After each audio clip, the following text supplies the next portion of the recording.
G9 Gujarati ન્યૂઝમાં આપનું સ્વાગત છે। અમરેલી જિલ્લાના જાફરાબાદના સફાઈ કામદાર વાલ્મીકી સમાજ દ્વારા નગરપાલિકા સામે 5 દિવસ આંદોલન કરાયું। જાફરાબાદના વાલ્મીકી સમાજ દ્વારા જાફરાબાદ નગરપાલિકા સામે 5 દિવસ આંદોલન કરવામાં આવ્યું હતું। જાફરાબાદ નગરપાલિકા સામે આંદોલન કરી 3 માંગો કરવામાં આવી હતી।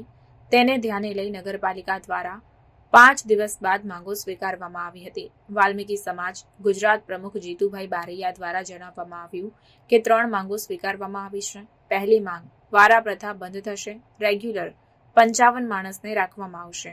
બીજી માંગ લઘુત્તમ વેતન મુજબ પગાર ચૂકવવામાં આવશે અને ત્રીજી માંગ પગાર સ્લીપ આપવામાં આવશે।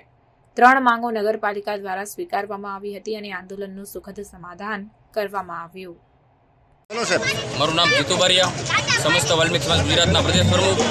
જાફરાબાદ નગરપાલિકા સામે 5 દિવસથી આંદોલન ચાલતું હતું અને અમારી મુખ્ય માંગ હતી કે જે વારા પ્રથા બંધ થાય અને રેગ્યુલર બધાને રાખવામાં આવે કાયમ માટે।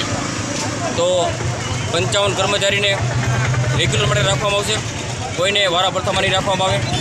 બીજી માંગ કે એને લઘુત્તમ વેતન મુજબ પગાર ચૂકવવામાં આવશે। ત્રીજી માંગ એવી હતી કે એને પગાર સ્લીપ આપવામાં આવશે। તો આ 3 માંગ નગરપાલિકાએ સ્વીકારી લીધી છે અને જ્યારે બોડી આવશે ત્યારે જે મહેકમ ખાલી છે, જે કાયમિકની ભરતી કરવાની છે, તે ભરતી માટેની પ્રક્રિયા ચાલુ કરશે। તો અત્યારે જે કાંઈ અમારા પ્રશ્નો હતા તેનો સુખદ સમાધાન થયેલ છે અને અમારી માંગ સ્વીકારી લીધેલી છે।